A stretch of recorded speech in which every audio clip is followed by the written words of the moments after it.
Okay. So welcome everyone to the second to last One World Probability seminar of this semester running into summer. So today we're very happy to have Hayate Suda and Makiko Sasada talking about boxball systems. And today, so first we'll have Hayate telling us about scaling limits for a tagged soliton in the randomized boxball system. Please. Yeah, thank you for the introduction, and also thank you for giving me this opportunity to talk here. I'm Hayate Suda, and today, I will talk about something about the boxball systems. And okay, so this is my plan for today. Yeah, so in this talk, I want to talk about something about the boxball.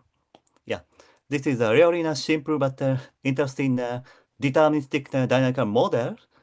And in particular, we can define a notion of the soliton for these systems. And we can chase the trajectory of these solitons. So if we start from the random initial configuration, we can consider some long-time behavior of the soliton. I mean, this is kind of the limit theorem for the soliton. And the limit theorem means the law of large numbers or central limit theorem or derivation principle for some tagged soliton. And almost a law of large number is known by them. And our result is kind of the LP law of large numbers and the inverse principle and the deviation for the soliton trajectory.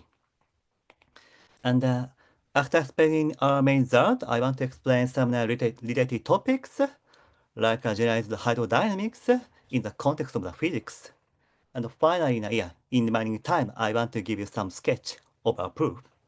So this is the contents of the first talk. So basically, I only talk about some box ball, but in the second talk by Professor Sasada, she will give a more general perspective on the discrete integrable systems with some random initial configuration. And BBS will be an important example of this general perspective. Yeah. So now let's start the first talk. So I want to introduce the box ball. So the box ball is introduced by Takashi Satsuma in 1990. And this is a stellar automaton on the infinite by infinite sequence of 0 and 1. And the one-step time evolution is given by map T on this configuration space. And there's a very nice picture to explain the definition of the T. So let's imagine that there are infinite sequence of the box on the line, and each box is labeled by integer x. And if there's a 1 at the x, we write the ball here, and the 0 is kind of the box with without ball, the vacant box. Yeah, so we call this system is a box ball. Yeah, we interpret 0 and 1 sequence as like this. Then let's imagine that from the leftmost side of these systems, I mean that from minus infinity, a carrier will enter these systems, and this carrier will move from left to right, to plus infinity. And if carrier find a ball, then a carrier pick a ball, and pick a ball like this. And then if carrier find a vacant box, then carrier drop a ball at each side. And if there's no ball on a carrier, then the carrier just goes through. And we can proceed this same procedure. Then finally we have some new configuration, and I want to write this is a T eta. So this is a very intuitive definition of the time evolution of the box ball. And this carrier is actually called a carrier process, and it's a really important thing to understand the dynamical behavior of the box ball. And I will use again this process in the later slides. And this is a small remark that, okay, so if there are too many balls, then yeah, carrier is always occupy some ball. So in this case, the map T becomes just a shift of a gerund 1. And we want to find some non-trivial behavior, so we always assume that the density of the ball in a configuration is strictly less than 1/2. And okay, so the BBS or box ball is really a simple model, but it is known that BBS can be obtained from some integrable systems.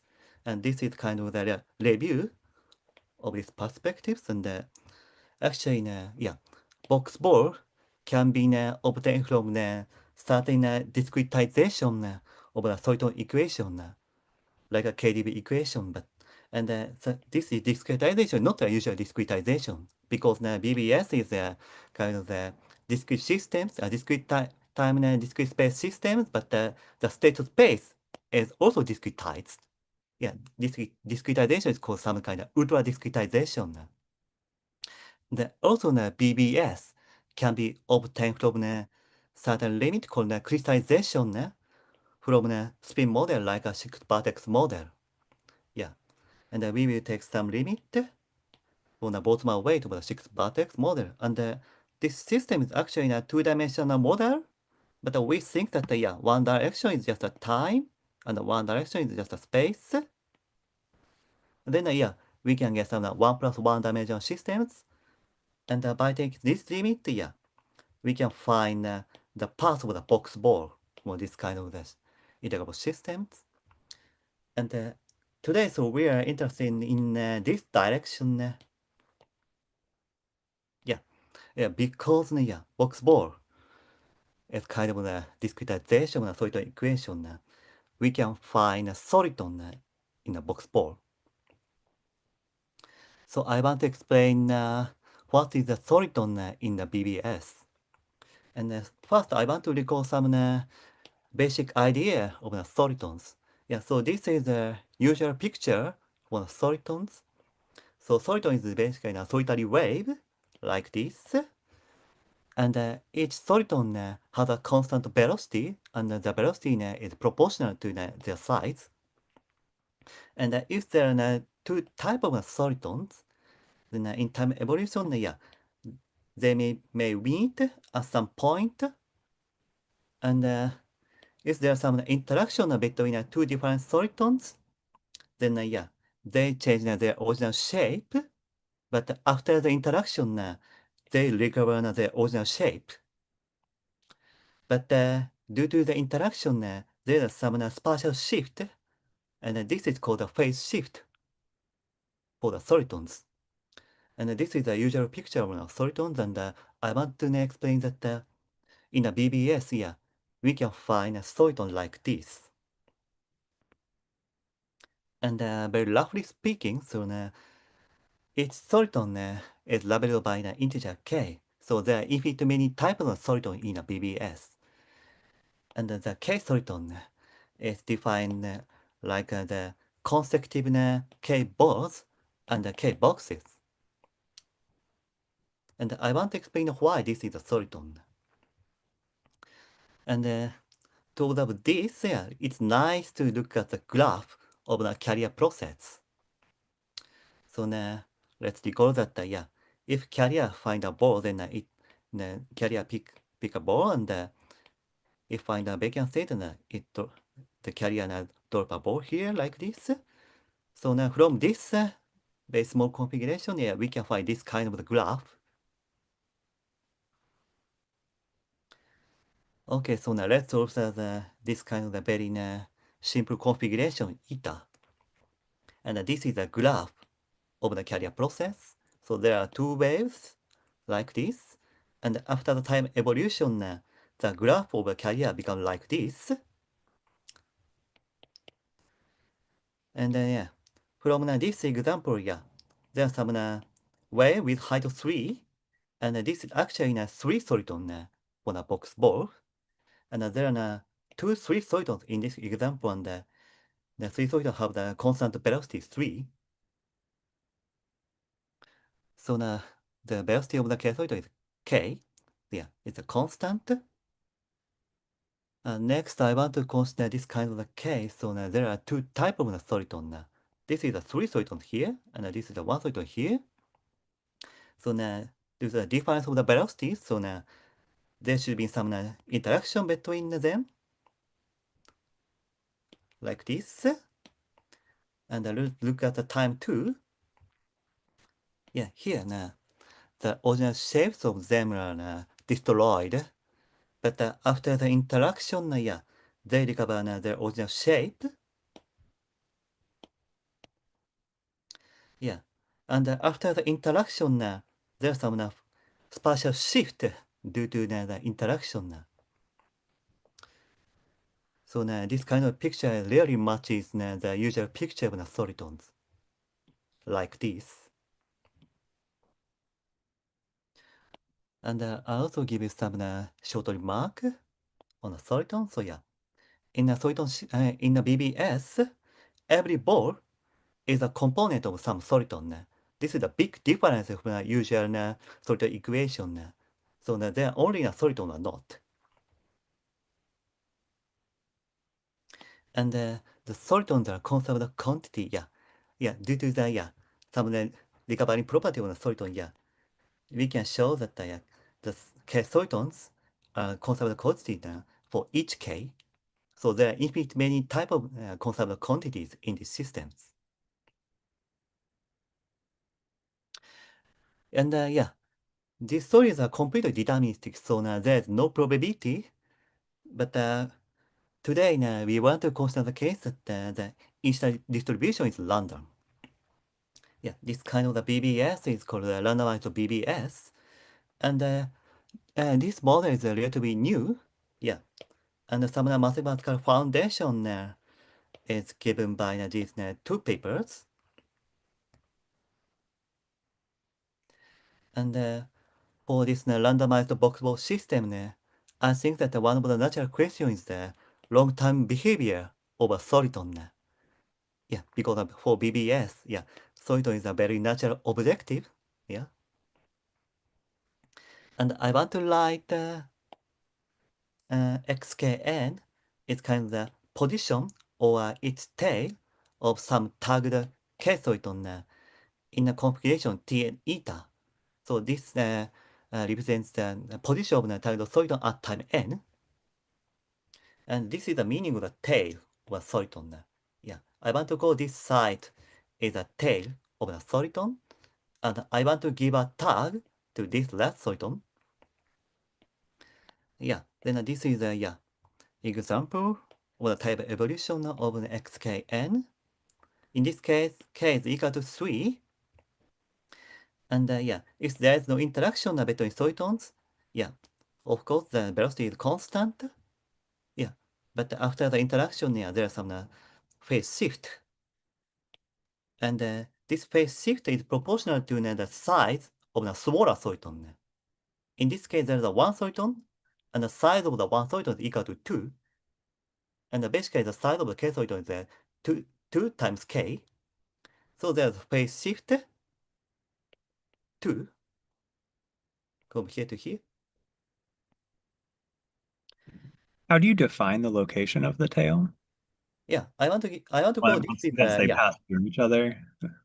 Like it's easy to see what it is when they're well separated, but once they're sort of mashed together, do you still have a well-defined definition that gives you this tail location? So could you please How do you define the location of the tail, this X3?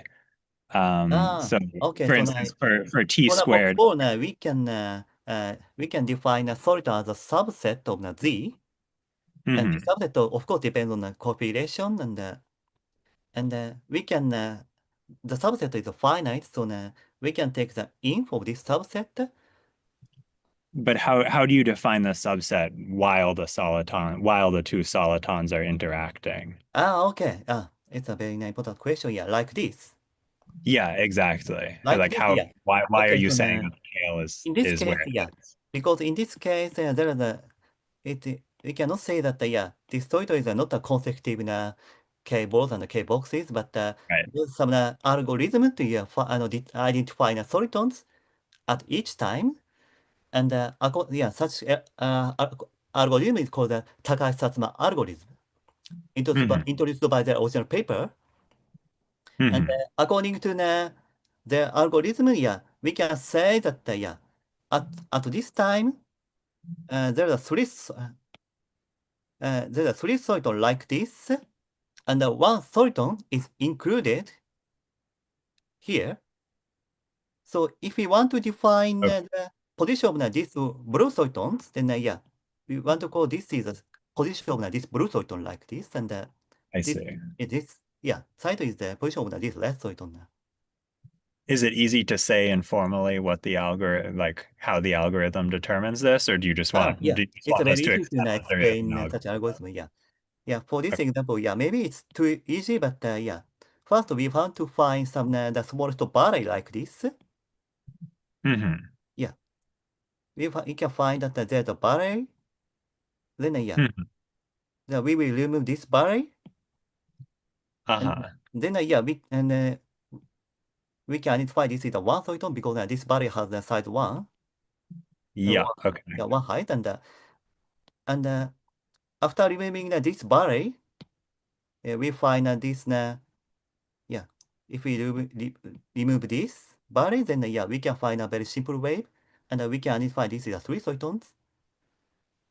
And Okay. yeah, basically we can repeat this procedure for a much more complicated wave like this.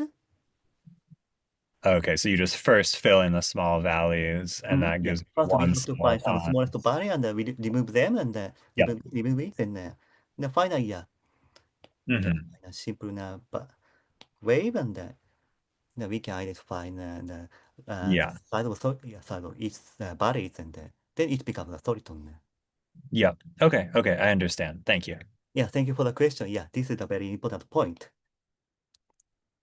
Yeah, and this is a case that, yeah, if we give some tag to enough light soliton in its configuration, but also there may be some bigger soliton on the left of our tagged soliton. So in this example, I give a tag to this one soliton, and in the time evolution, yeah, maybe yeah, some bigger soliton will come from the left, and from this example, we can see that, yeah, when they interact, the smaller soliton can not move. I mean that, yeah, from time to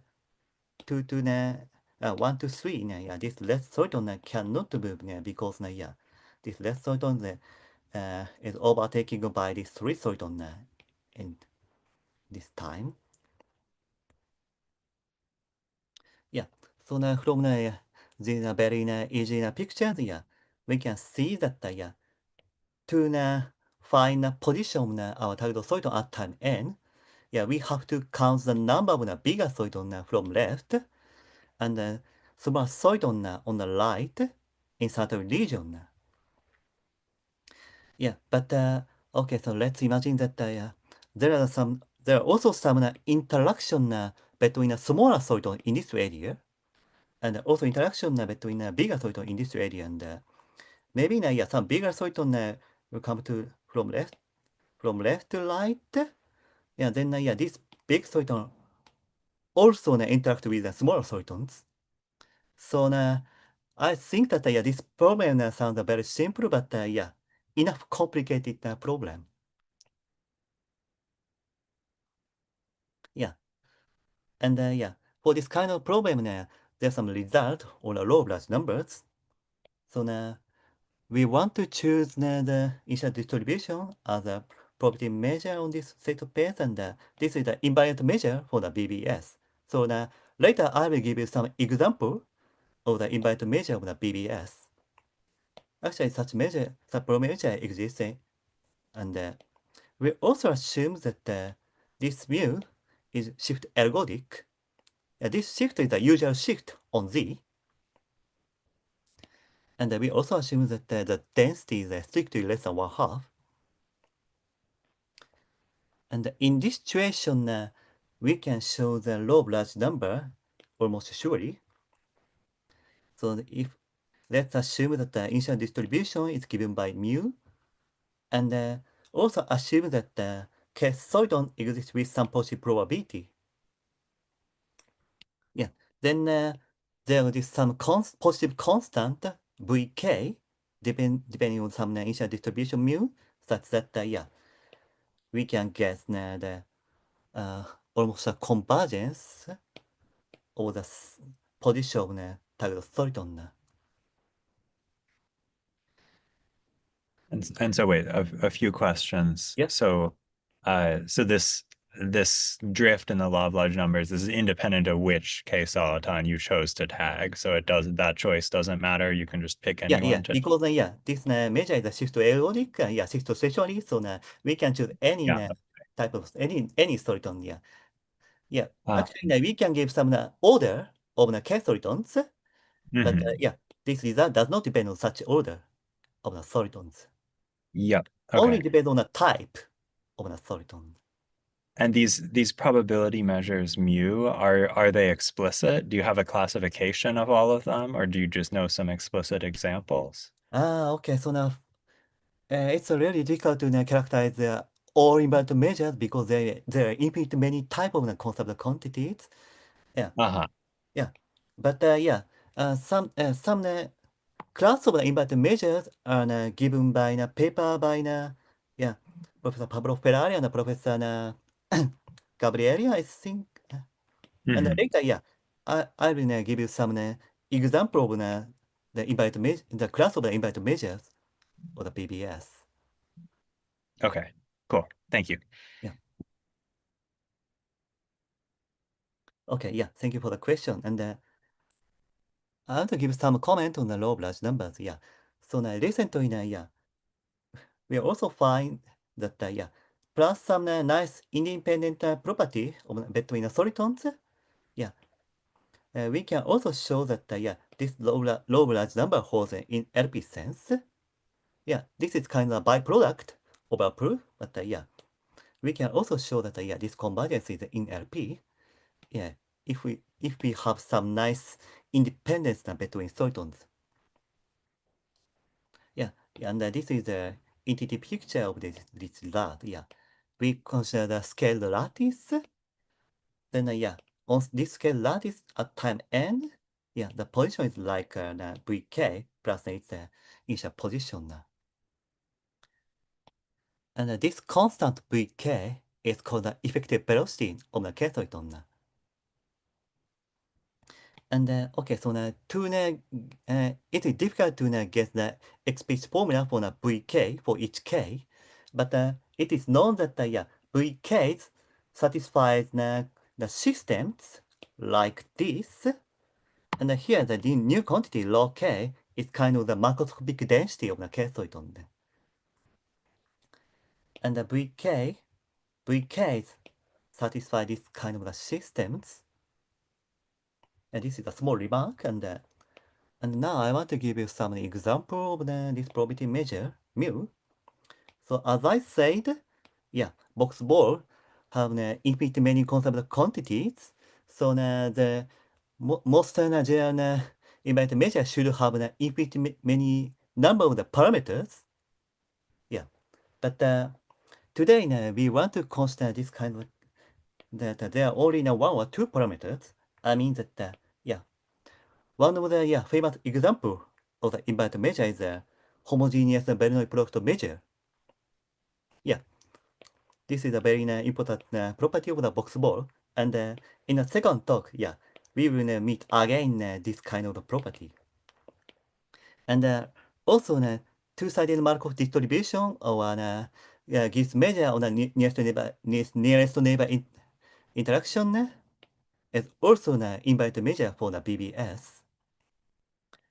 And these property measures do not have so much parameters. I mean that yeah, Bernoulli product measure only have one parameter, and the two-sided Markov only have two parameters.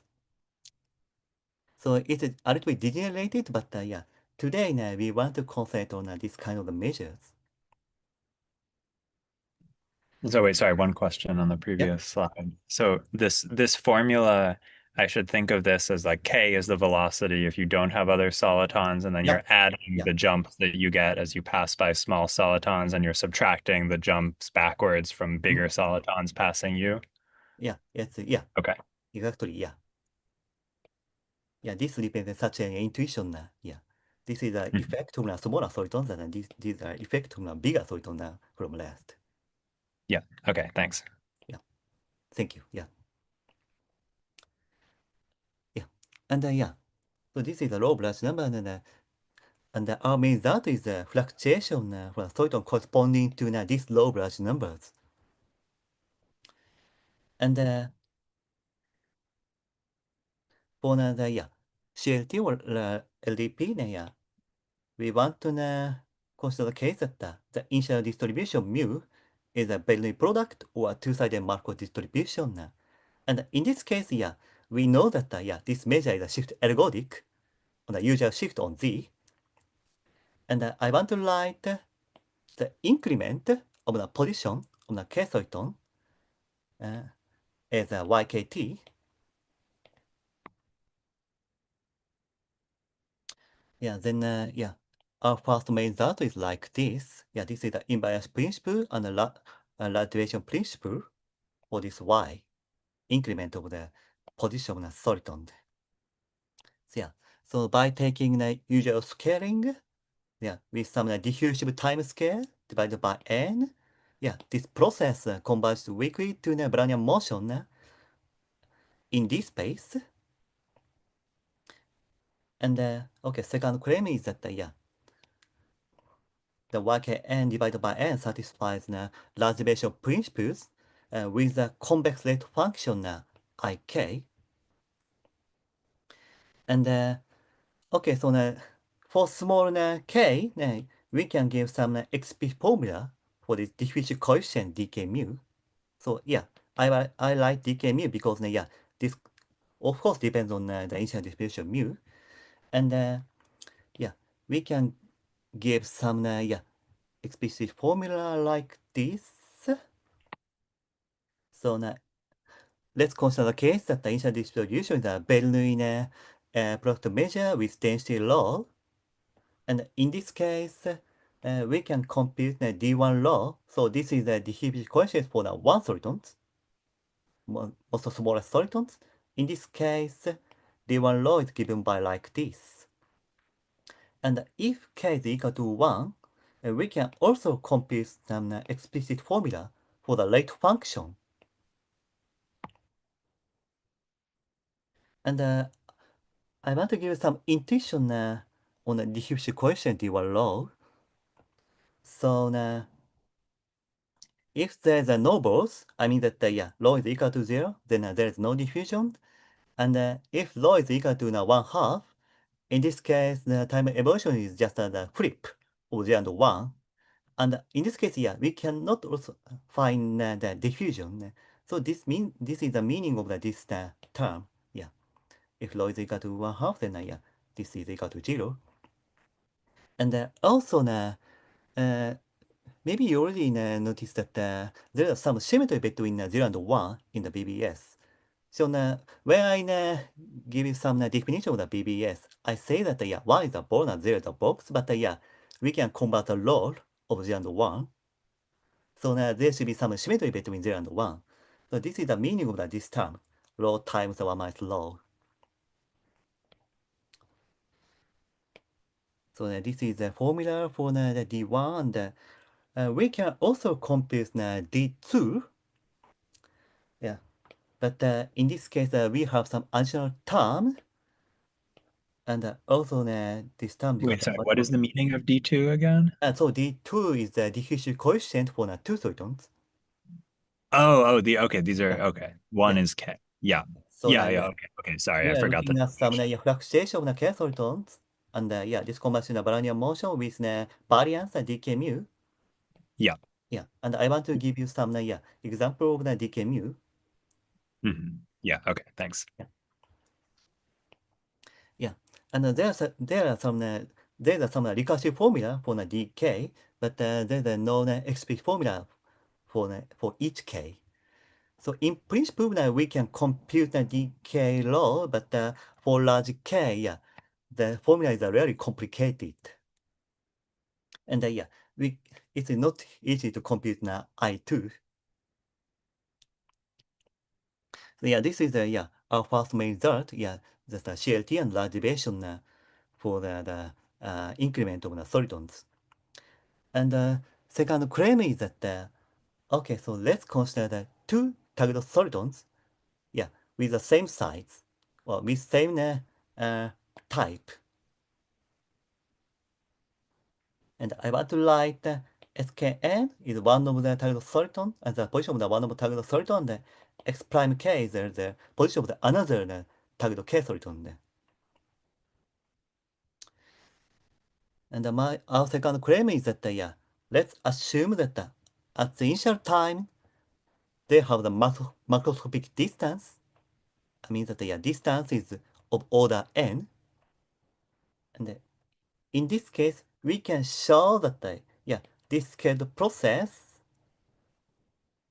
minus this scaled process uh, converge to 0 in L2 norm.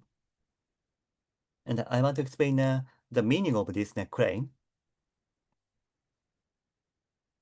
Yeah, this is the shorthand version of the same claim. Yeah.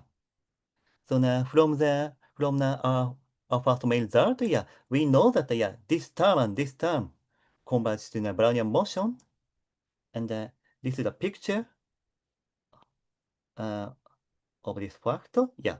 So let's consider scale lattice with some shift of its main velocity. Yeah, then yeah, this left side on fluctuate will fluctuate like this, and there's some macroscopic distance between them. Now, at time n2, this fluctuation should have the order 1, big order 1. But yeah, this theorem says that the shape of this fluctuation is completely the same. I mean that yeah, these two processes converge to the same Brownian motion. So this is kind of the complete correlation of the solidon with the same type.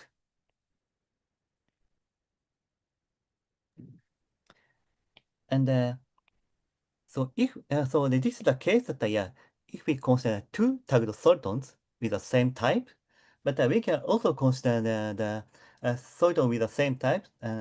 We can consider a lot of solitons at the same time. I mean that we can also consider some density field of the k solitons, and from the fluctuation of the density field of the k solitons, uh, it can be expected that yeah, this kind of the SPDE is derived as a scaling limit of the fluctuator field of the Kesselton.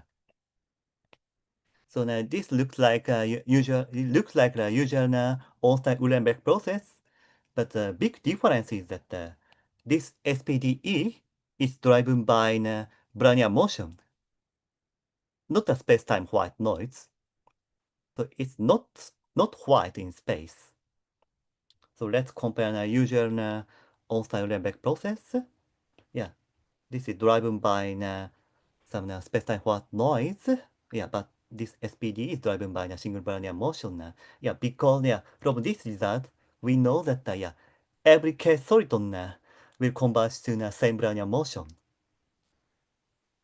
So the dynamical fluctuation should be driven by the same Brownian motion. Oh, so wait, sorry, I have a Yeah. question. Maybe I forgot your normalization for the y's, but so your x's, these are starting on a scale O of n apart from each Yeah. other. So when you like, if the argument of your y's had been 0 instead of n squared, then when you divide by n, um, this expectation would be big O of 1, but not little O of 1, right? So are you saying that these two solitons, they actually they don't just not move far apart, but they actually move closer together as Uh, time moves at forwards? time n, there's Or am I okay, mixing so up the normalization somehow? okay, so the distance will not close. I mean that at time n, n2, they have still the distance of order large n. Uh-huh. Yeah, at this time, they still have the large distance, but they converge in the same Brownian motion. This is the point. Still have the same distance, but they converge. I see. So the distance before you rescale to the Brownian motion is the distance between them still big O of n? Yeah. Okay. So Okay. of course, we take the sum scaling. So now the distance is of order one in this figure. Okay, so in this figure it's order one, but then you're saying after time n squared, it's order little o of one. So they're not No, just no, like no. After the time evolution, they have the still the macroscopic distance. I mean that after time evolution, two cycles still have some distance, but their flexation is completely the same. their fluctuations are the And same. okay, so maybe you can understand some details if I talk about some proof of this result. Okay, yeah, I'll wait for that. I can ask you at the end if I'm still Mm, confused. Thanks. yeah, but thank you for the question. Yeah, it's a really important point of our result.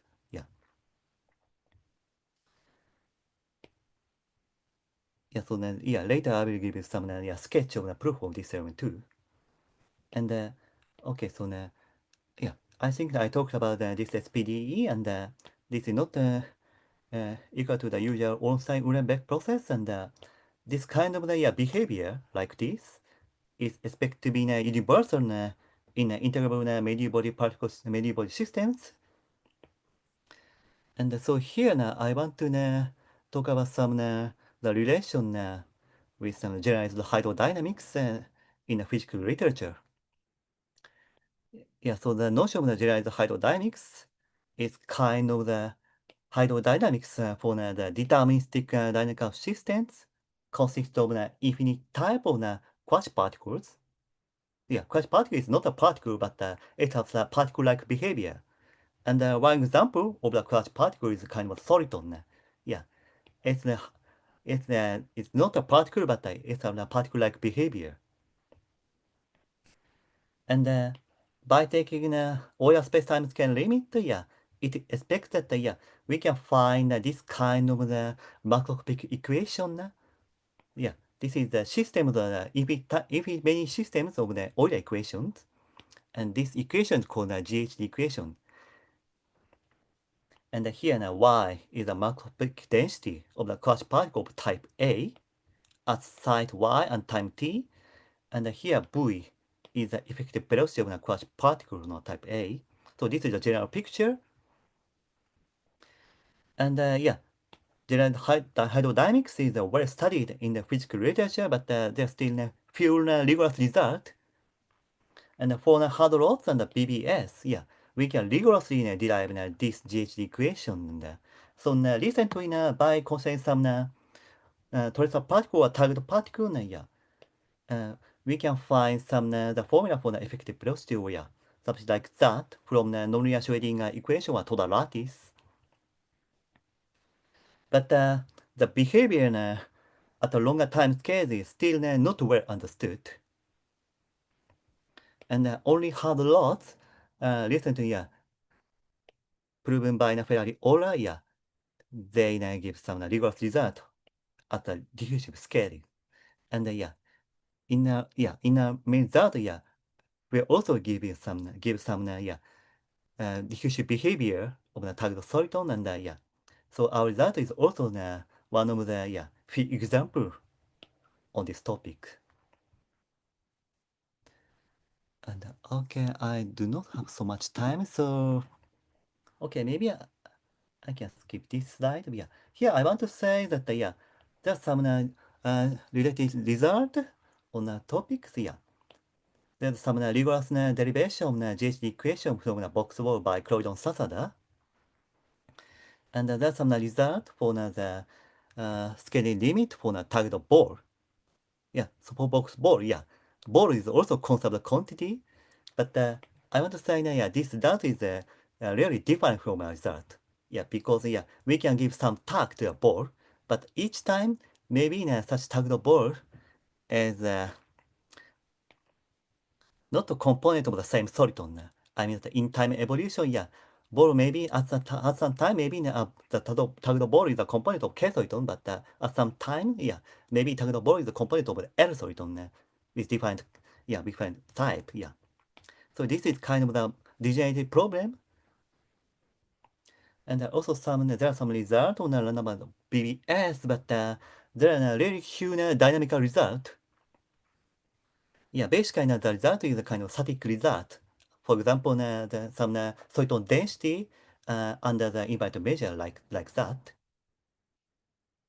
Okay, so okay, maybe this is a very important point. I want to talk about some proof idea of the theorem too. Yeah, then yeah, I think you can get more clear interpretation of this result. So now let's consider the case that yeah, there are two tagged K-solitons, and they have the macroscopic distance over n at initial time.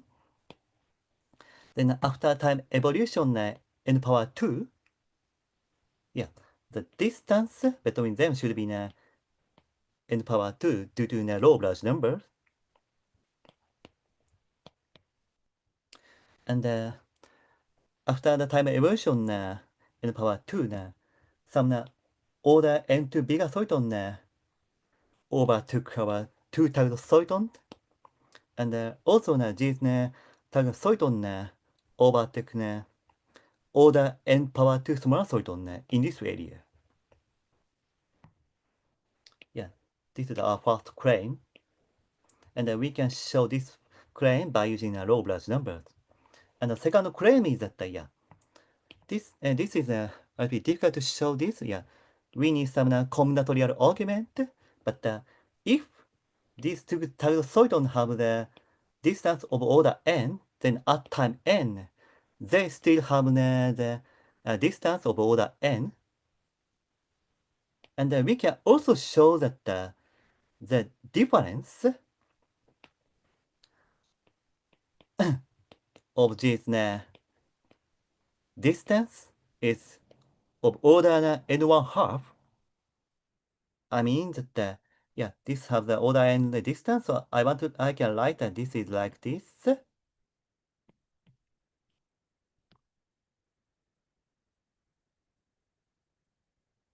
And then we can show that the first order of this distance is completely the same at time n power 2. Then okay, then the phase shift should come from other solitons with different types. So if we want to compute the fluctuation, it's enough to count the number of the soliton on the left. And first I want to consider the larger soliton than them.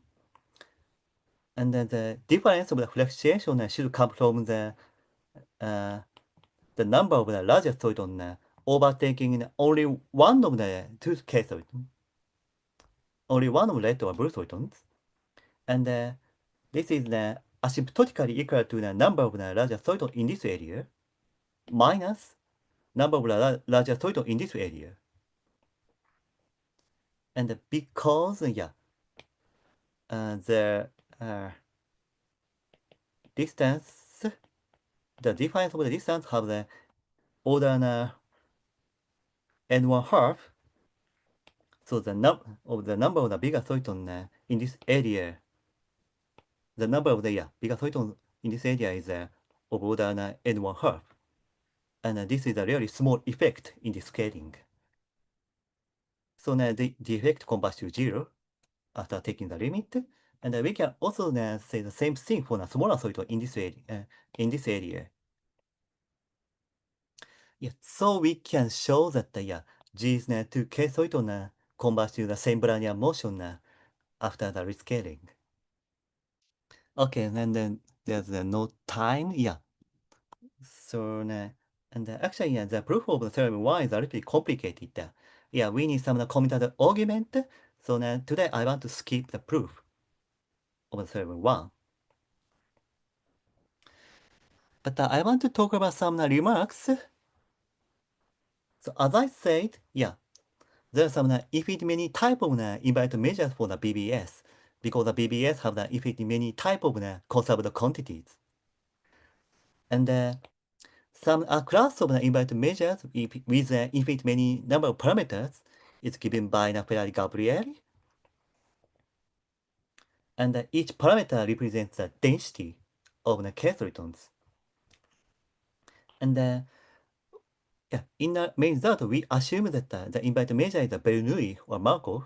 But if the parameter satisfy the nice asymptotic property, then yeah, we can show the invariance principle or large version for sufficiently large k soliton.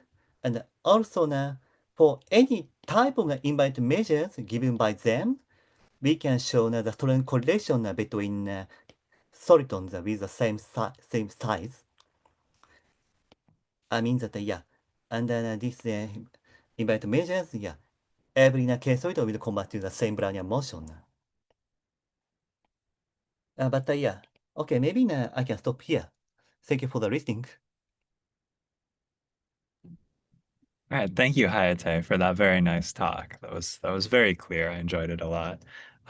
So I think we already have one question in the chat. So I'll start by reading that one out, and then other people you can just jump in later with questions.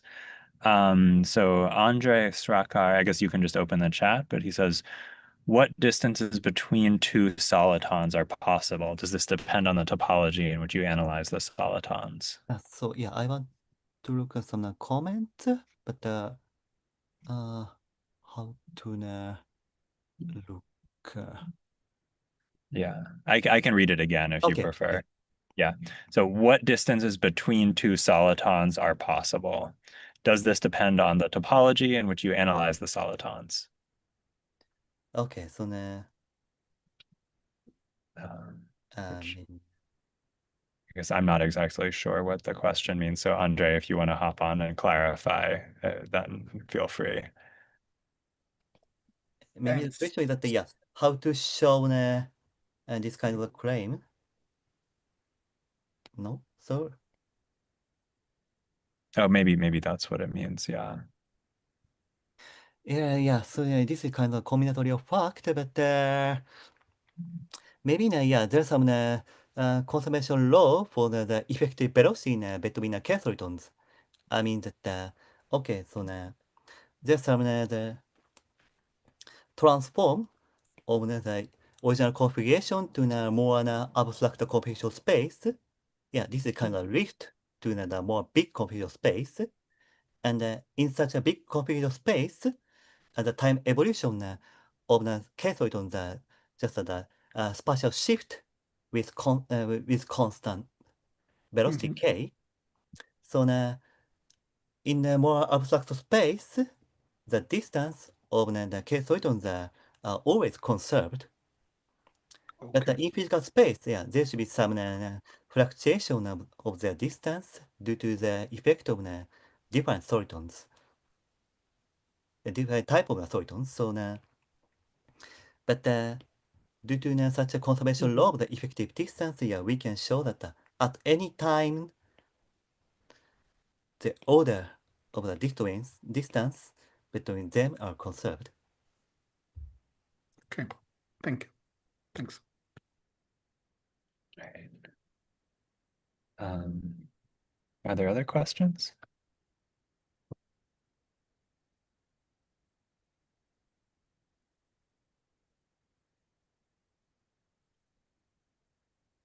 So one question that I had was, and maybe you answered this and I didn't understand. Do you have results like this in continuum settings, like for, let's say things like the KdV equation?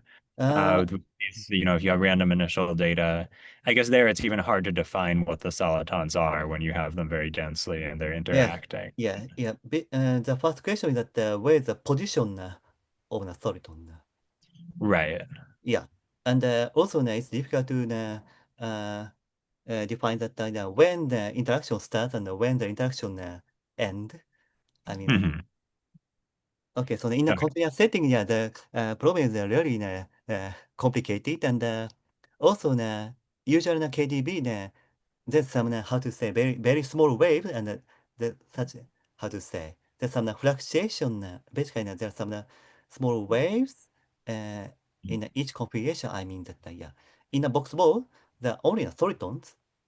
Every wave is kind of solitons, but usually continuous solitary equation. There should be some more small waves. It's not so solid and it fluctuate after time evolution, but there should be some effect of such a small perturbation. So I think that the problem is much more complicated than BBS. I And see. yeah, there's no rigorous result for such a continuous solitary equation, I think. Okay, that makes sense. Um, if there are no other questions, maybe we should declare a break until 4 and then reconvene then. What do you think, Louisa? So let's get started. So we're very happy to have Makiko Sasada for our second talk of this series. And Makiko is going to be telling us about probabilistic aspects of integrable systems. Please. Okay, thank you very much for introduction, and also thank you very much for this invitation to this seminar. I'm very happy to give a talk. So, Hayate's talk is about this specific model called the box ball system, and this second part I would like to talk about more general, but still some specific integrable systems, and especially the probabilistic approach to such systems. And this talk is based on a lot of joint works here, so I will not read all the names, but yeah, so now I have a lot of projects related to this topic with a lot of people. Okay, so it's this almost the same slide already appeared in Hayate's talk, but so the main message of this talk is discrete integrable systems are interesting for probabilists. And here discrete means discrete in space and time, so like a box ball system. So in this talk, mainly we consider only the case where space and time are both discrete. And integrable systems, here I mean deterministic integrable systems, so not stochastic integrable systems. But still, we have a lot to do from probabilistic idea. So why they're interesting is first they're a rich source of probabilistic problems, and they spotlight some classical subject topics in probability again. So this point I will explain later. And also, as already mentioned in Hayate's talk, they are kind of mathematically tractable models for testing generalized hydrodynamics, which are introduced in mathematical physics recently. And so there are not so many models like the already asked. So KDB equation, for example, is really hard to rigorously prove the GHD equation or such a scaling limit result, but the Box-Ball system or some other discrete integrable systems are somehow more tractable and yeah, some nice models, mathematical models for this theory. And also they may have, so this part is not yet well confirmed, but maybe there are exciting relationship with models in the integrable probability. So here I mean the stochastic integrable systems. So the relation between stochastic integrable systems and the deterministic integrable systems are not yet well understood, I think, for me at least. But it looks there are nice, exciting relationship and a nice structure, common structure behind.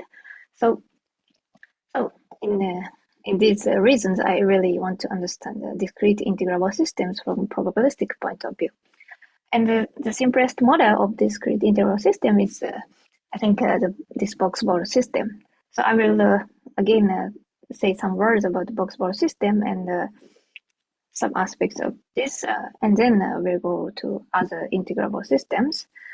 And then, okay, sorry. So I will not talk about this today. So I should erase this. But as already Hayate gave talk, so but I will talk about these 3 points.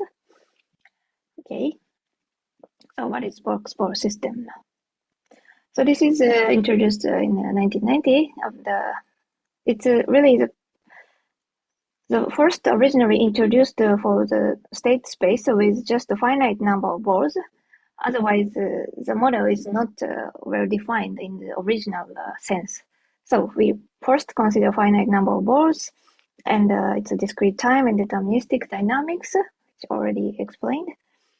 And so there's a several way to define this dynamics of box ball system, and this is one way to define this dynamics, which is a bit different from the one introduced in Hayate's talk, but this really gives the same dynamics.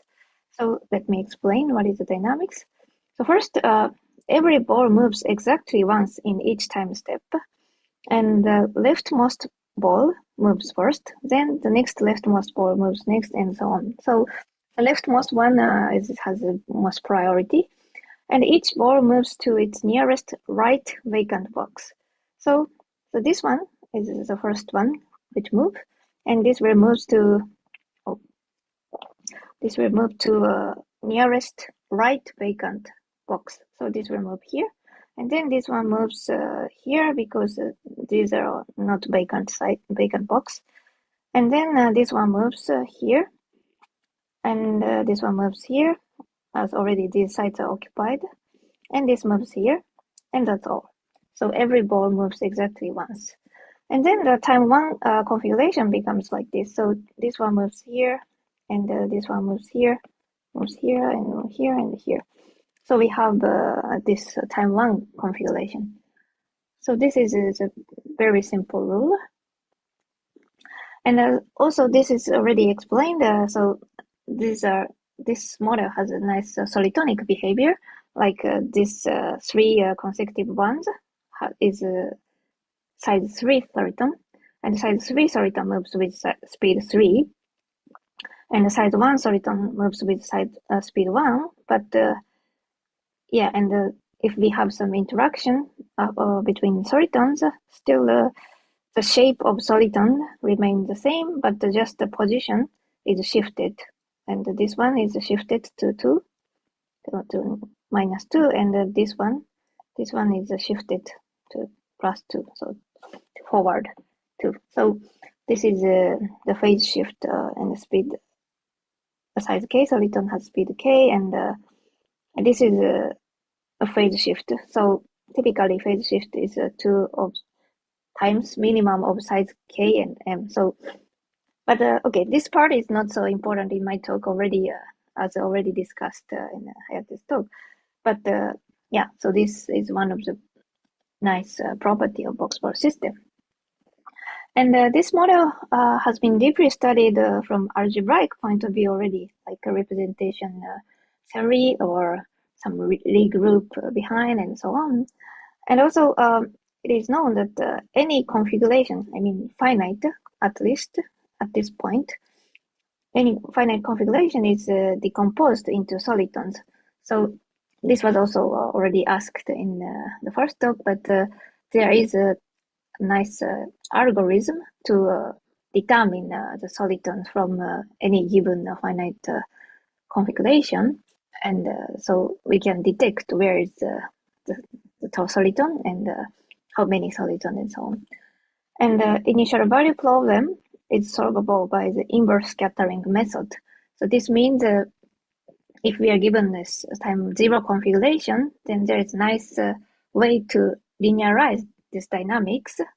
And then in this linearized space, the dynamics is just a linear. So each size 1 soliton moves with speed 1, 2, and so on. And then after time t, we know what is the configuration in this nice space, somehow scattered space. And then we go back from the original configuration space at time t. So we have such a bijection from linearized space and the real physical space we are interested in. So such a method is already known. And so for all k, the number of size k returns are conserved. So this has infinitely many conserved quantities.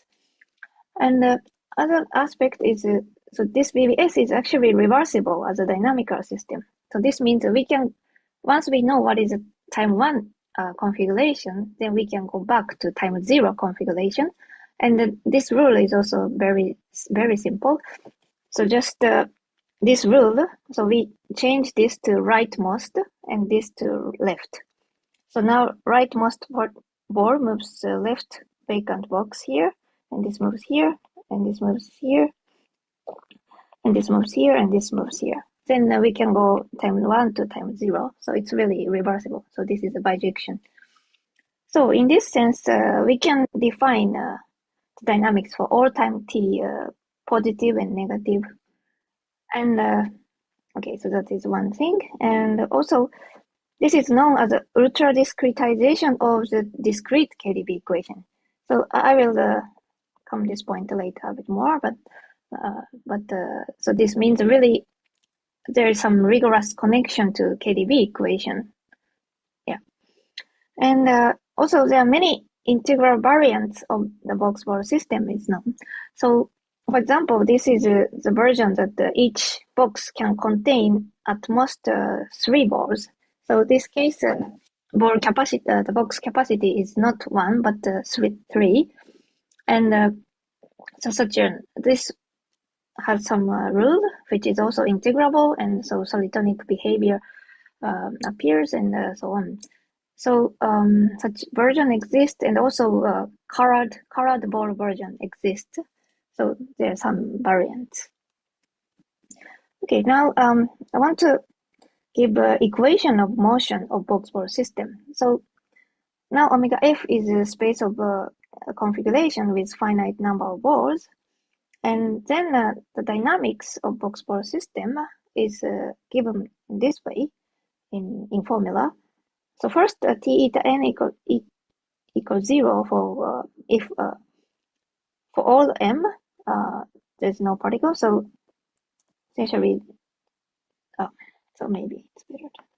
So because we assume finite number of balls, so there is some leftmost ball somewhere, and so there's no ball. And then of course after time 1 step, this space should be 0 again. That is what they're saying. This line says.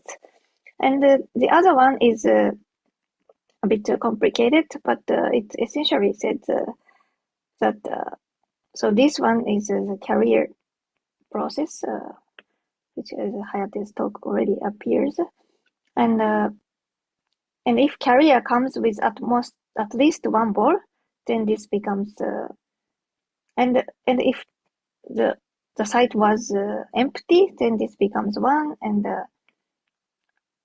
if this is 1 already, so at time 0 there's a ball, then always this becomes 0. So, and this is always positive. So maybe it's not easy to see from equation, at the first moment, but okay, this is kind of equation, and the point is this is a kind of formal sum, infinite sum, and because of this boundary condition, this is just a finite sum, but no local equation, and especially probabilistic point of view, so no invariant measure on this omega f. So we really want to define the box ball system with infinite balls, especially by infinite box ball system. And Hayate's talk is somehow already assuming such dynamics exist, but actually when we first studied this problem, this was the first question. So how we define the box ball system with infinite many balls. And so for this, actually this definition too, which was already introduced, was really helpful. So now this carrier goes through, and when this find the ball, then pick up and put down, and pick up and put down, and pick up and put down, down, and it goes So this is another way to define the same dynamics. And actually, this is a key description for probabilistic approach. So somehow the other one is the original definition, but of course this another definition was already known for long. But so we want to use this, and then Wn is the number of balls on this carrier as it passes location n, which is actually a current of balls at site n. So how many bulbs go through at site n, so from time 0 to time 1. And the Wn has this nice description. So essentially, this is just the number of balls, the difference at site m, so at time 0 and time 1. So this is the number of balls on the carrier. And then this equation of motion becomes quite simple. Like if carrier comes with at least one ball, and this is 0, then this becomes 1, and otherwise this is 0. So this is the equation, and it's a local equation. And another equation we need is just a local conservation of the number of balls. So this number Wn, that's site n, is so coming with this number, and if it pick up ball, then this is 1, 0, so it gets +1. And if it just goes through, then this is 0, 0, and so this is the same as before, but this happens only when this is 0 case, and the other case, this is 0 case, and this is positive case, we put down one ball, so number of carrier getting -1. So this is just the local conservation of the number of balls. I hope it's clear.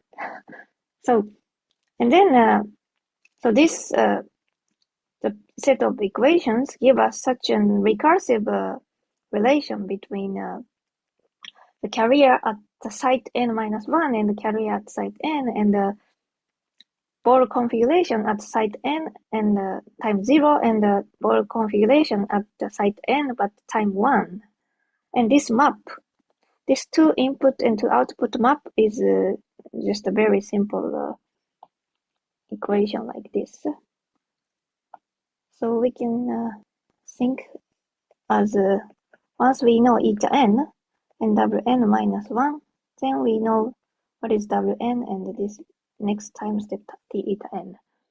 And we continue this eta n plus 1 and t eta n plus 1 and so on. So this is a space direction, and this is a time direction. Then we can continue this to somehow to this way, and so TWN. So next time, carrier at site n, and so on. So, and this is a map FBBS. So once we know this and this, then we know this and this. And once we know this and this, then we know the next. Sorry, so there is not enough space, but so recursively, we can define these things.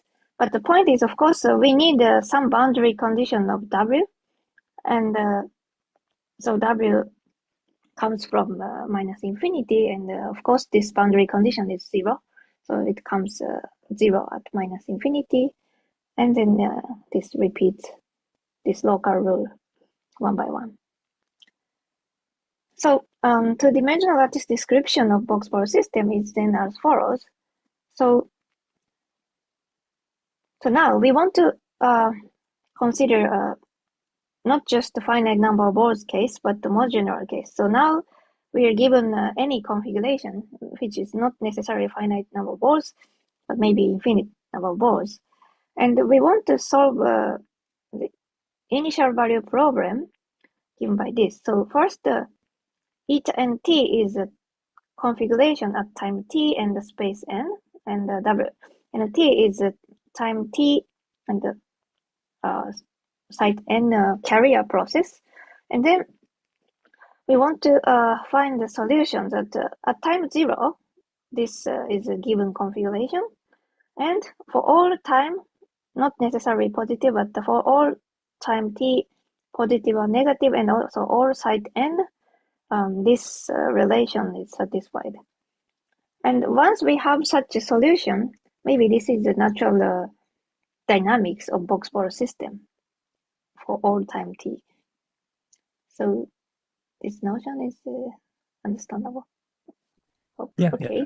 Yeah. Okay. Nice. So then, so this is really a recursive thing. So this is what I wrote already. But eta nt and wn minus 1t is given. Then wn t and eta t plus 1 is given, and so on. So of course, if we are given this boundary condition, then this is just a deterministic and easy thing to go this direction. But somehow we are given this boundary condition at time 0. So it is not clear there is a solution, and also it's a unique or not. So that is a simple question. And actually we solved this question in 2020. 22, that so now we assume that omega is the space like this. So this means the density of particles to plus infinity direction and also minus infinity direction. So there is a limit for both directions, and they are both smaller than 1/2. So that is why Hayate always assumes that the density is less than 1/2. So if for both direction plus infinity and minus infinity, there is a density, so limit, and this is less than 1/2, then for such eta, there exists a unique solution for this two-dimensional lattice model. So, and of course, this dynamics agrees with finite box ball system. So if we start from a finite number of balls, so this case, this is always 0, and the solution is, of course, the same thing as already we discussed. And also, actually, periodic BBS is already defined in the literature, and this case is also the same dynamics is determined by this rule. So we have uniqueness and existing solution, and somehow interestingly, we have such an analytic condition, not algebraic type condition, but some limit type condition. And why we have this is the key is Pitman's transform, which is the well-known classical object in probability theory. Okay, so what is Pitman's transform? So quickly remind you. So one-sided version is the most classical original one, which was studied by Pitman. And this is a past transformation. So once we are given some function s on this half space, and starting from 0, so something like you can imagine Brownian motion path, which is continuous. And then we define mx as a past maximum. So, and then Ts is a reflection with respect to the past maximum, which is given by 2m minus s. So that is, so we, the past maximum is something like this. This is m, this is s, and then, okay, so the past, the reflection is, I'm not good at writing, but okay, maybe something like this, and yeah, something like this. So we reflect with respect to m, the s, and then this is a Ts. So, and this change of path from S to Ts is called the Pitman transform. And the famous classical result by Pitman is the following. So if S is Brownian motion, then Ts is a three-dimensional Bessel process. So the norm of three-dimensional Brownian motion. So the distance between origin and the three-dimensional Brownian motion.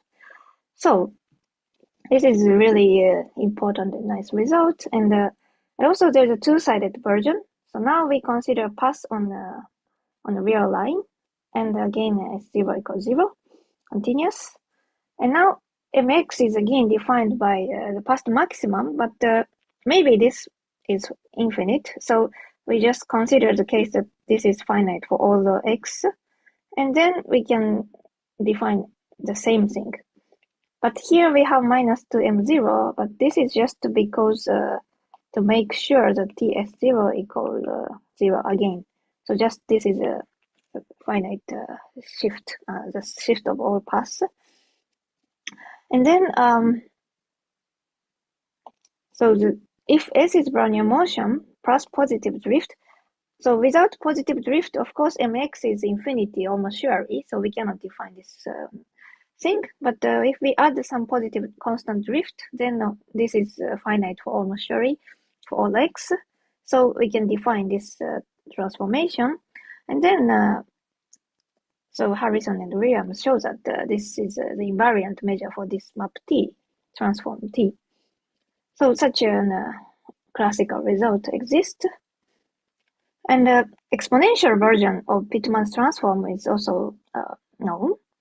And that is just, we change the notion or definition of mx from past maximum to just a log of this integral. So it's a quite natural relation, like a positive temperature model and zero temperature model for some statistical mechanics models. This similarity often we see, like positive polymer model and first passage calculation, so last passage or so on. So anyway, so this makes again, and then Matsumoto and Yole proves that if S is Brownian motion, then this transformed path is again a Markov process. And of course, in general, this is not necessarily Markov process, but it's Brownian motion in some exponential potential. So I don't explain detail, but yeah, so it's another nice Markov process. And two-sided version also exists. And again, Brownian motion plus positive drift is invariant measure for this model. Okay, for this transform. So now why we want to consider this? So now we consider path encoding of ball configurations of box ball system. So path encoding is maybe height function for some people, but anyway. So now instead of consider this 0-1 configuration, but we consider a random walk type path, and then so S0 equals 0, and if there is a ball, so it's a bit different from usual height function, because if there is a ball, then we put a negative drift, or negative increment. And if there's no ball, then the empty side we put positive increment, -1 and +1, and just make this path S. And then of course S and eta are 1-to-1. So we can consider this is a dynamics of S, random walk path. And then somehow surprisingly, box ball system is just a Pitman's transform. So now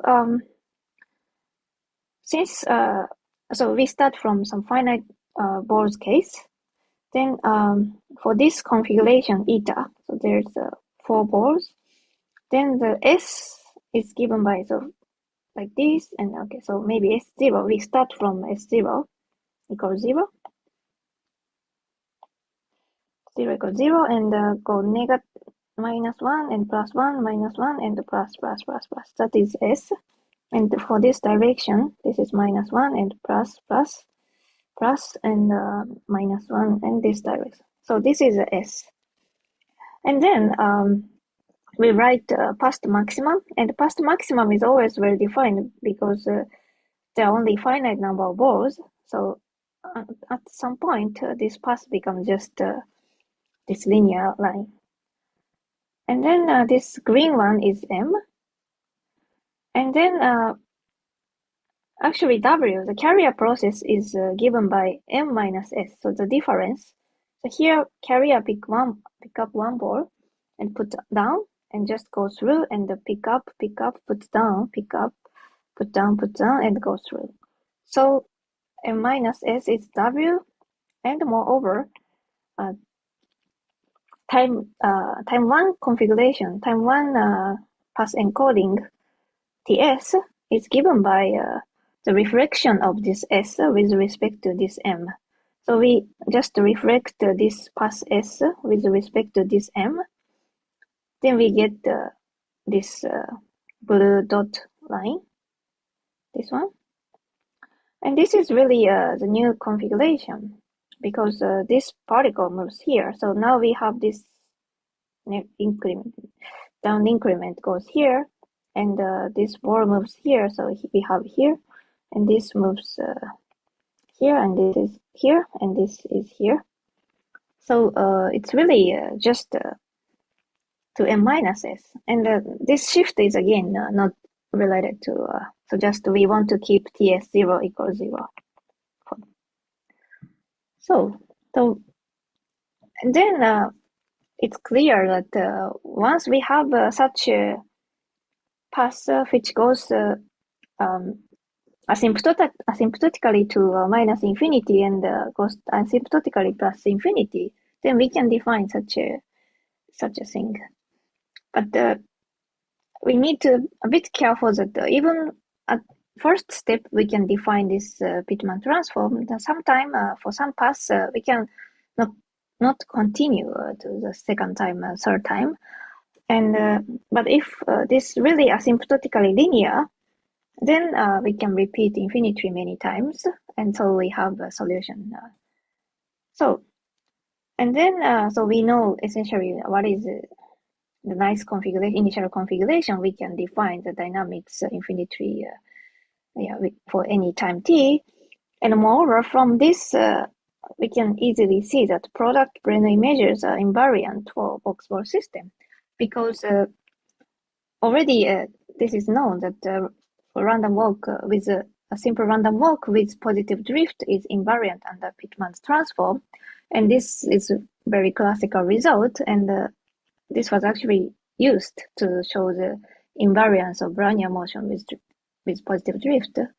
It's a really classical result. So we know already this thing. Okay, maybe I will skip this part.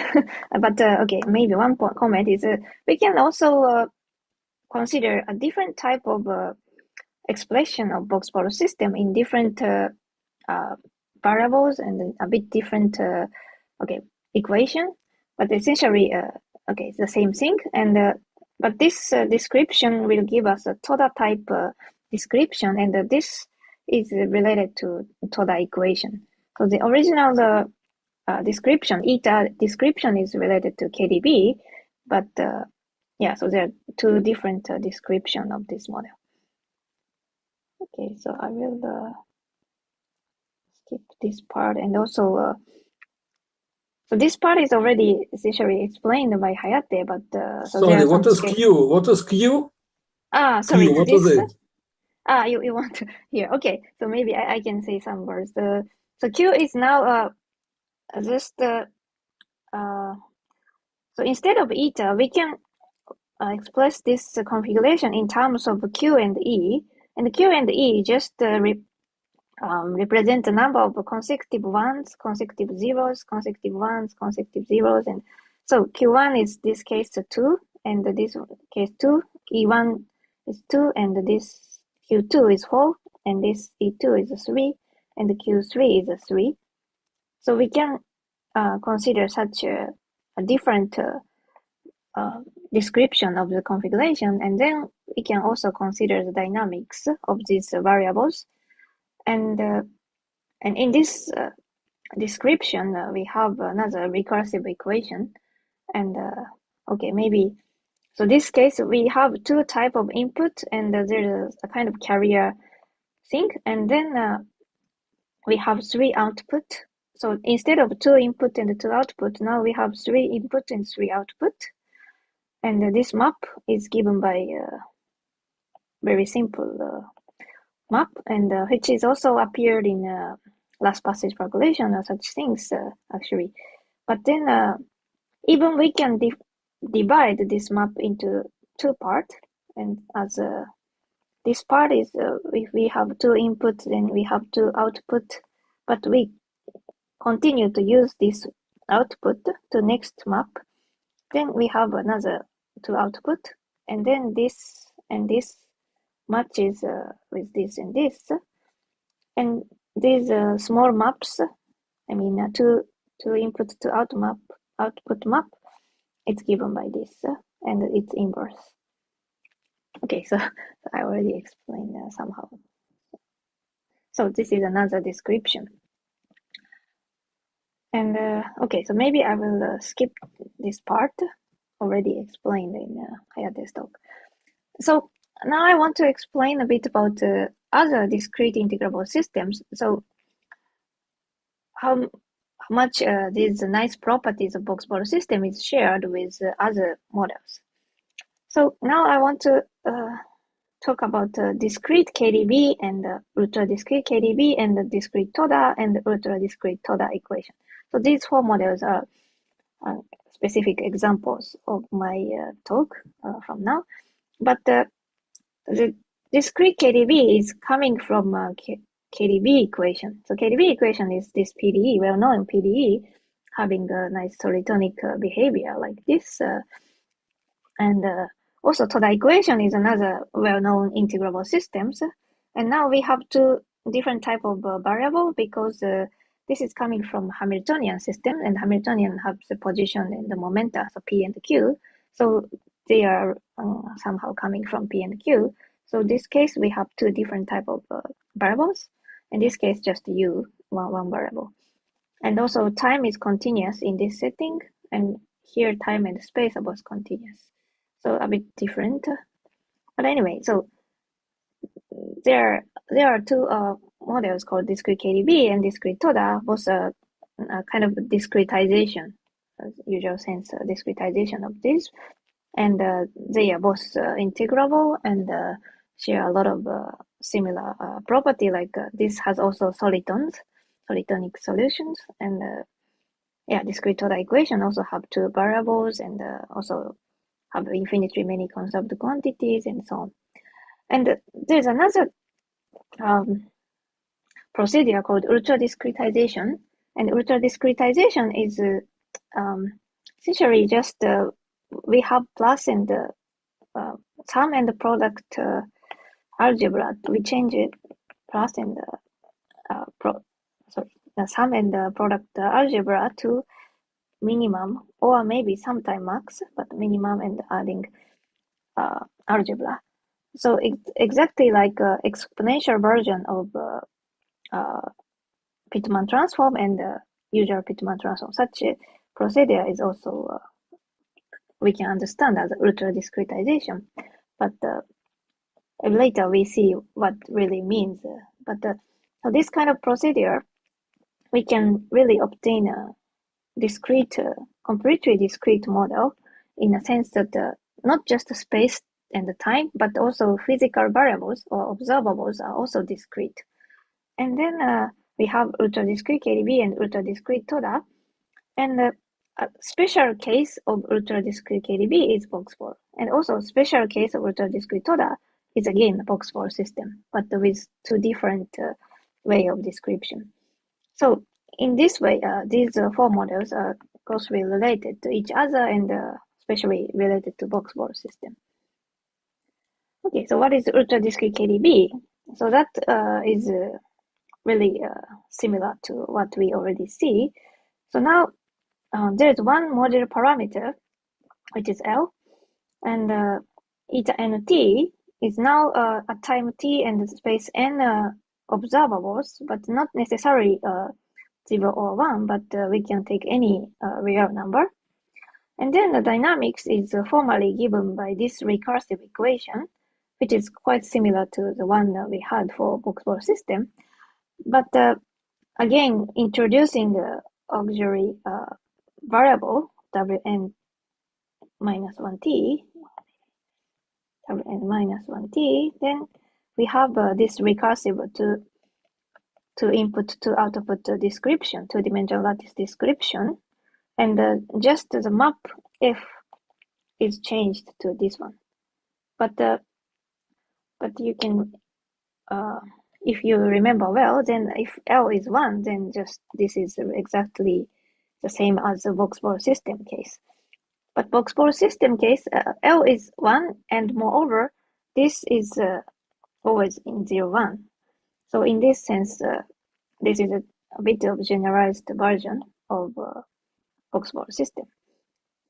But again, this model has nice Pitman's transform description, and but M is now a bit different, not just a simple past maximum, but kind of a past maximum of the average of 2 points. So this is somehow new for probabilist, I think.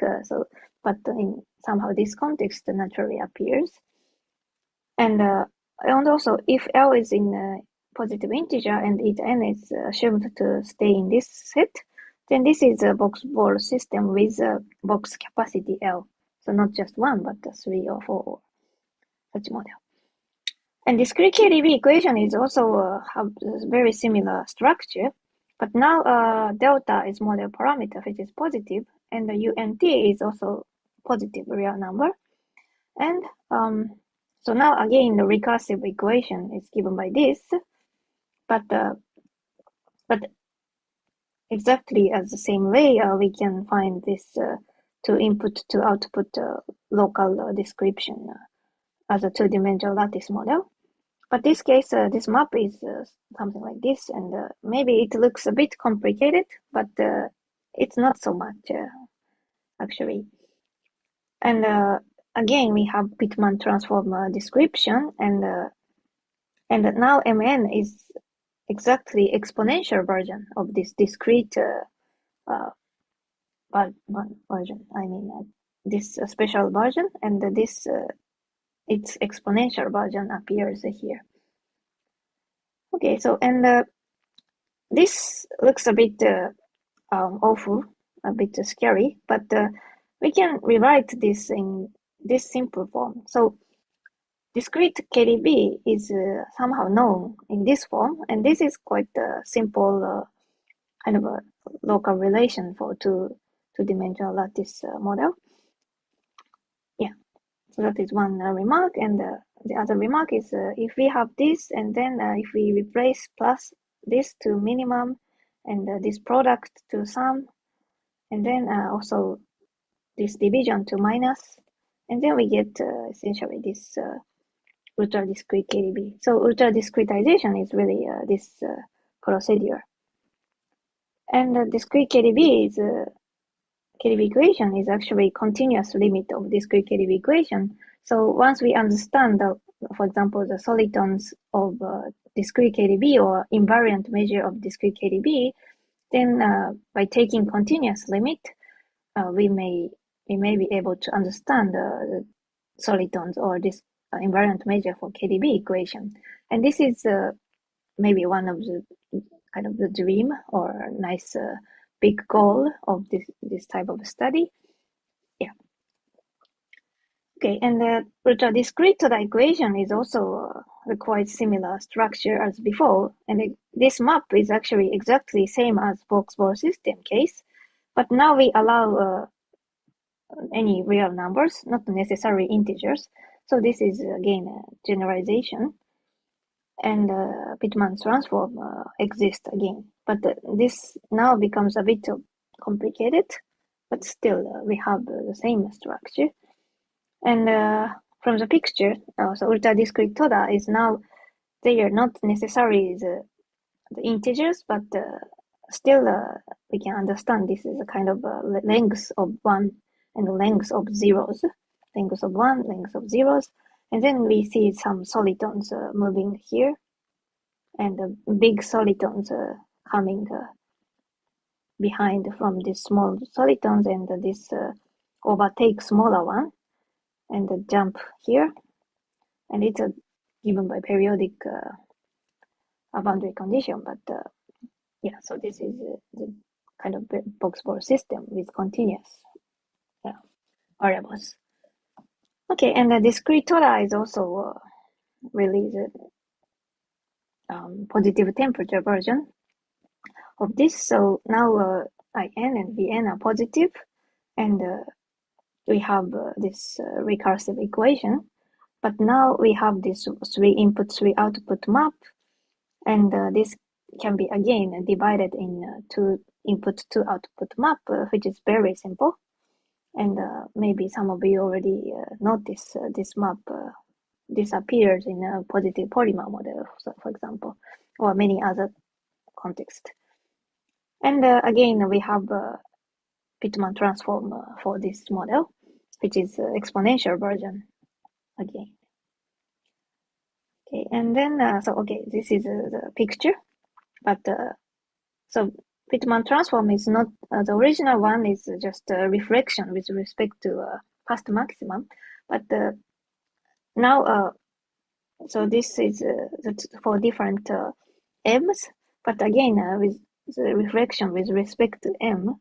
So essentially the path is changed. So and the black one is s, and the red one is m, and the blue one is ts, and essentially it's similar change of path.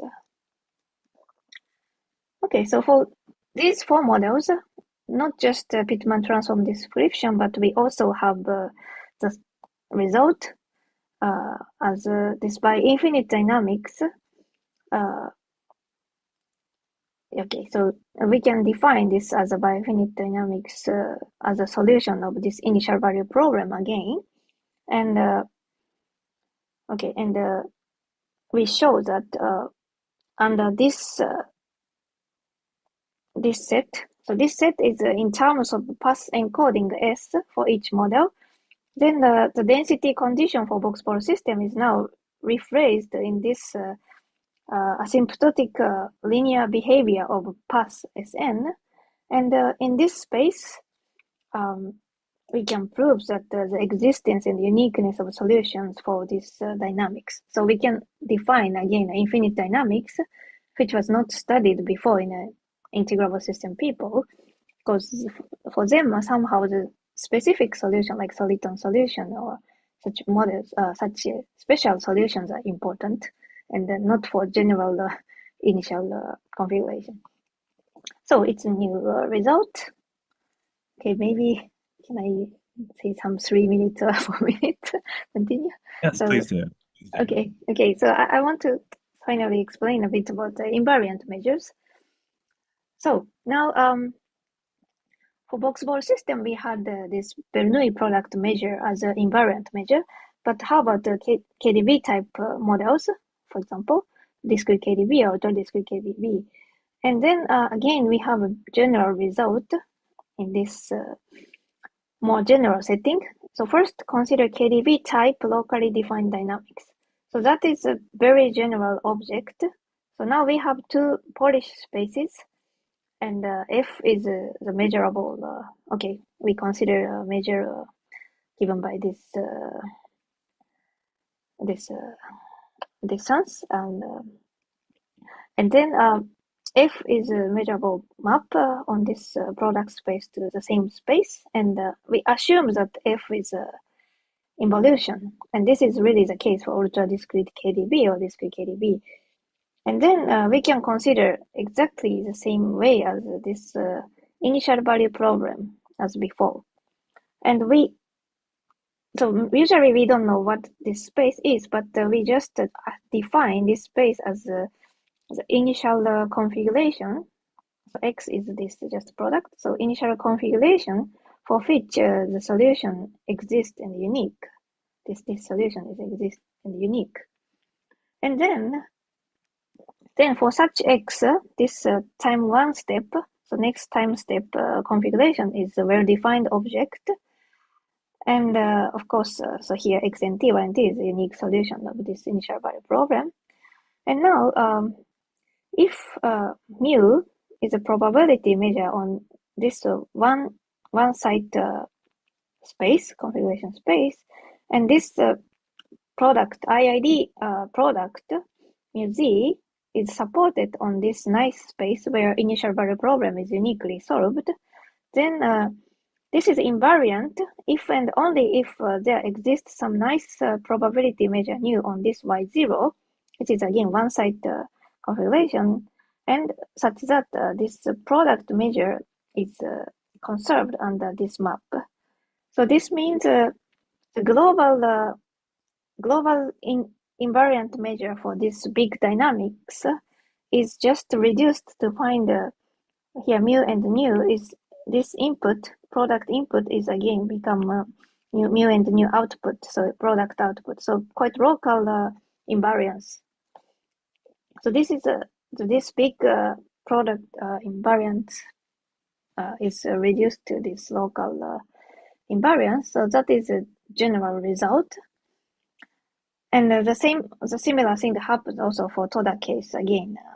But this case we do not need to get the same measure, but the point is the product measure is mapped to product measure. So that is the key. And then such a problem is again well studied in probability theory. So for example, if F is this map, then product measure is conserved if and only if these two measures are normal distribution with the same variance. So this type of result is very classical and important, and also this specific map, this product measure is mapped to product if and only if mu and nu are gamma distribution, and again with the same scale parameter. And the ultra discretization of this map, which is the minimum, and this is essentially mapped to this with some change of variable, just is known that this exponential distribution is the only solution, or geometric one only solution of this relation.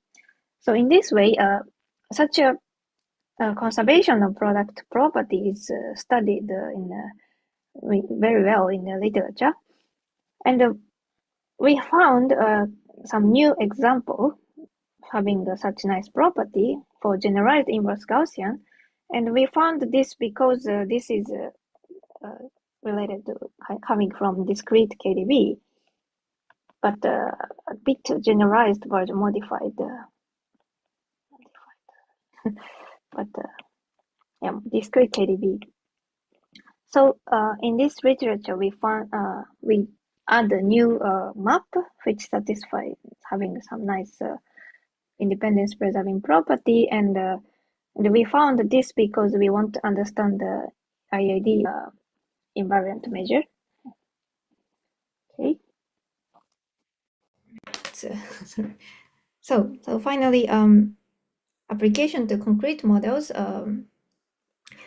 So by Crawford's theorem, for example, geometric case is IID for a geometric IID measures with two different parameters is invariant for box-ball system in Toda type description, or also exponential is invariant for ultra discrete Toda, or gamma distribution is invariant under discrete Toda, and our new result shows that generalized inverse Gaussian is invariant under discrete KDB equation. So in this way, we can find a nice IID invariant measure for these discrete integrable models. Okay, and I have had some slides for the relation to Yang-Baxter maps, but sorry, I will skip and okay, I will stop here. Thank you very much. If you have any question, comments for these remarks, I can say more words, but I will stop here. Thank you. Thank you very much, Makiko. That was a great talk. Does anyone, I have some questions, but does anyone else have one before I start?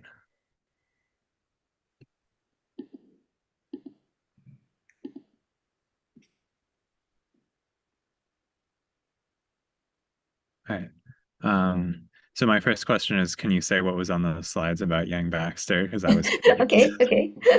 yeah, of course. Yeah, so Yang-Baxter maps is quite a notion of coming from integrable systems. So okay, that is essentially map satisfying this this type of relation. So now F is a map from R plus 2 to sorry. So F is a map from R plus 2 to R plus 2. So Fxy equals something uxy and vxy, but now F1 2 and there's two parameters alpha beta. So the example is this one really, and then F1 2 is now we consider this as a map from R plus 3 to R plus 3, but 1 2 is so we act only x and y to F, and Z is just mapped to Z, so just identity. And then this one is we act F to first and the third coordinate, and the second one is just mapped as identity. And 2 3 is we act F to second and third coordinate. And this composition is same as this one. So now we change the order here and here for any alpha and beta and gamma. So this condition is called, if F satisfies this condition, or more precisely, the family of these maps, maybe some parameter, and this is called the Yang-Baxter map or Yang-Baxter maps. And then, so this is nothing to do with the probability, and it's really coming from integrable systems, and especially it's called the set theoretical Yang-Baxter equation. So yeah, so it's coming from such a notion, but we found that so this map is Yang-Baxter map, and this map has a nice independence preserving property. So once I gave this type of talk about this result, and then someone asked me that is there any relation that this map has a nice IID invariant measure or independence preserving property, and the integrability or Yang-Baxter map property? So is there any relation between them? And I had no answer, and this seems really a new question which was not studied before.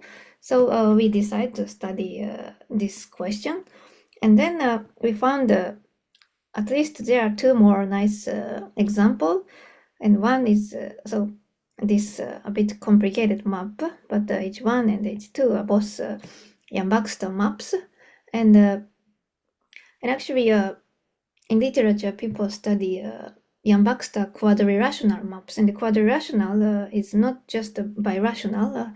So rational is just this polynomial over polynomial, and birational means the inverse is also the same form, but quadrirational is a bit more complicated notion. But anyway, so in this class, essentially there are not so many Yang-Baxter maps, and this so somehow kind of natural candidate which we study a probabilistic way, and we found both have a nice independence preserving property, and yeah, so they also found an independent tree for this case, but this really is a new kind of independence preserving property shown from Yang-Baxter things. And moreover, we found that from this we can obtain most of known maps having this IP property by just change a variable or some limiting procedure, or we put alpha equal 1 or beta 0 or some specific choice of parameters, like okay, this result, for example, or this result, for example. So even this also we can recover from the independence preserving property of this specific map. So this is a kind of the top of hierarchy, and we can reduce, but of course this is also reduced from here, and somehow we can unify this result for one by one result. And also zero temperature version or ultra discrete version of this map also satisfies the IP property and also Yang-Baxter property. So, and more, maybe there are also matrix version, for example, symmetric matrix version for Yang-Baxter and the independence preserving property both exist. So it looks quite related, but still, I don't know any kind of rigorous relation. So it's really a thing to do. Okay, so Okay, yeah, interesting. Do you use this Yang-Baxter property at all? Or no, it's just something you notice, but you're using the maps for other things? no, just I know, and so essentially they are independent thing. So not I don't use this Yang-Baxter property for independence preserving property. So no, yeah, no direct relation so far. Yeah, no, okay, I agree, that's very cool. I'll be curious. Yeah. And so wait, so these quadri-rational maps, you say that they have the independence preserving property. What are the distributions that they preserve independence of? That's a very weird map. Yeah, actually not so a strange one. So it's this one it's a kind of generalized version of a beta distribution. So Okay. yeah, beta is 0, 1, but second kind of beta is take support 0 to infinity, and we can input some parameter like the density function is typically something like this, but we can also put some delta x of something gamma maybe. I see. Yeah, something like this. So it's not a strange one. And this, the second one is also Kuma, kind of generalized Kuma distribution. Yes. So not so much strange one. That's very interesting. Oh, and it looks like Andre raised his hand. Andre, do you want to unmute and ask a question? Thank you. Thanks. At the end, you mentioned connection to random matrix theory through Lex matrices. Yes. Is there any other? So there seem logical, but what are the connections of your talk of the integrable probability here to the random matrix theory of discrete Okay, type? so yeah. So Toda lattice or Toda equation and discrete Toda equation has Lax matrix expression, so which is really we can write the observables in a matrix form, and then okay, let's say A, and then of course this variable, these elements has a discrete deterministic dynamics and deterministically changed, but we can start from a random initial distribution as the same as box ball system. In that case, they are random and random object. So this means really a random matrix. And so the question invariant measure, for example, the question of invariant measure is really what distribution of random matrix is invariant under some deterministic transform of this matrix. And and this really Lax matrix conserves the eigenvalues, for example, and so in this sense, eigenvalue distribution is again the kind of key, and so we have really a natural connection to random matrix theory, and for this thing, yeah. Thanks. Is there any connection also to free probability, non-commutative? Probability. But yeah, here. I think I hope so. At least this independence preserving property, for example, is has this free probability version, and maybe this free probability version looks also relate to some random matrix theory, of course. So maybe in that way, but sorry, okay. I'm not sure. But of course, yes. Looks yeah, promising. Thank you. Thanks. Thank you. Thanks. Thank you. I see another question. So sorry, for BBS, you construct two different families of invariant measures, or why there was some two construction in the next slide. Next slide, there were two construction. Yes, for BBS. Okay. This one. They're different families, or it is simply different forms of the same family. Okay. Yeah. So this is the same as Bernoulli product measure, but we use a different expression. So Bernoulli product measure, we use eta description. So this is maybe Lagrange and Euler description, Lagrange description, Euler description. So this is another form. So Q is now the consecutive ones and E is the consecutive zeros. And if we have a Bernoulli product ID measures, then the consecutive ones distributed as geometric, and also consecutive zeros becomes geometric, and also each IID and have same distribution. And so in this way, Bernoulli product measures and this are essentially the same thing. But the box ball system, there are also so many invariant measures, not IID type, but like Markov or more and more, a lot of invariant measure. But from our general theory, we can only check the IID type invariant measures. So this is not enough to characterize all invariant measures. Okay. Thank you. Thank you. Thank you for the question. So for these other invariance preserving maps and invariant distributions, so for certain of the known ones, you get polymer models like which have gamma or beta variables. Do you get integrable polymer models with these, I don't know, generalized inverse gamma and all the various other distributions that you have?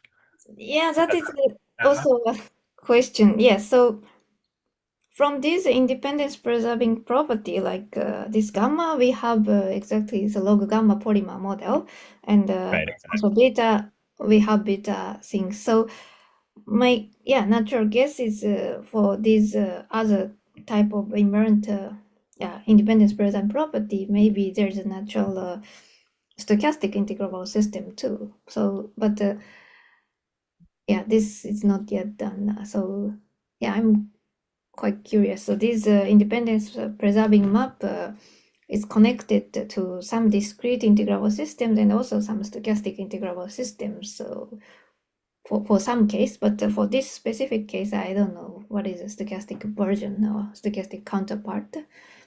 And I'm very curious. Is there any such model? And so in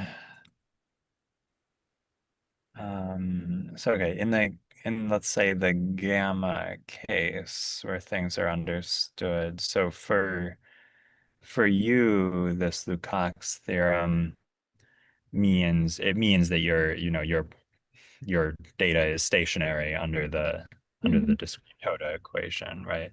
Is that, and so is that in some way equivalent to these sort of Burke type theorems for Yes, polymer? yes. Yeah, exactly. So for this this case, we have so once with this this type of result, then we have mu and nu and mu tilde nu. Okay, maybe the simple thing is the KDB type case. Just we have this repeated mu and nu thing, and so this is exactly Burke type property. So for example, this line is IID, and this line is IID, and so on. And also for new, this vertical line is IID, and we can shift this direction or this direction. Everything is shift invariant, and so for this way, like stochastic case, we can start from some right upper corner model, and we can construct getting just corner to this direction, the repeating the whole lattice model, for example, we can construct such a way, or so there are so many similarity, like and also rotational 180 degrees rotational invariance exists. So this is so this is involution case. So this map also the same thing. We have instead of this direction, the other direction also have the same property. So Right. Okay. yeah. Right. So your independence preservation and the Burke property, those are both some kind of sort of independent stationarity property, and you're saying that Yeah, these and this area and this area are actually not independent. translate. Okay. Okay. Yeah, That makes sense. yes, Uh, exactly. yeah. Okay. That's very cool. Are there any other questions?